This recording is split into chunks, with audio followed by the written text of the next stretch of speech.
ویل چې الله تعالی زماره پر څومره استقامت په هغې باندې فنډامنټل طور سره هغې باندې سټینډ سټیل پکار دی. ایوری ون از ټو ټرای، هر یو له ټرای پکار ده، کوشش پکار دی چې دې لپاره کوشش وکړي. نټ اونلی قیصر صاحب باندې راځي او دارنګه سید صاحب باندې راځي او رنگیز صاحب باندې راځي.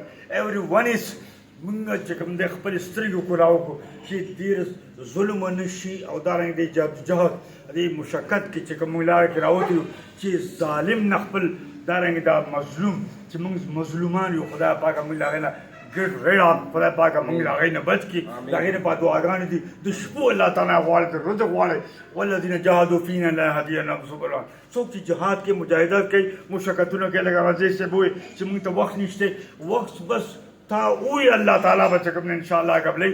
دا جهاد دا لفظ چا اغستی نو د جدوجهد انډیپنډنسي چا خود مختاري ازادي چا غوښتلې نه وه. ایوری ون از ویکډ اپ، ټول خلک ویښ دی.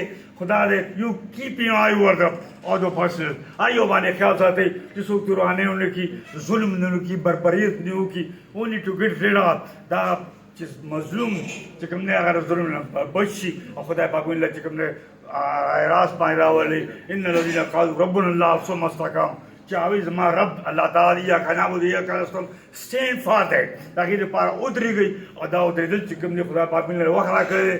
دا نه ده چې کوم دا الیکشن دی ریس پر سپیکر سیز که دیٹ از ناٹ دی الیکشن، دا الیکشن نه دی، دا خدای پاک هغه ورځ راوستی ده چې خدای پاک د دې ټولو 75 years back دا ټول د هغې هغه چې کوم رزلټ نچوړ د هغې هغه کریم راوځي. او انشاءالله دیٹ از وی ګاډ، موږ ته امید دی او 100% امید دی چې خدای پاک موږ له کامیابي او کامیابي راکوي. لیکن صرف دومره کار دی جهادوا فینا لنهدینهم سبلنا، موږ به جهاد کوو، یخېږو به. او دا چې کوم دی او لکه ایس پر د عمران سیز چې تاسو خپل اسټمنه اوس به ختموئ.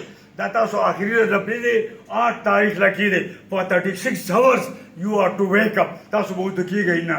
نو هغې لپاره هغه پوینټ په دې کې دا دی چې اوس ځان مستري کوئ آخري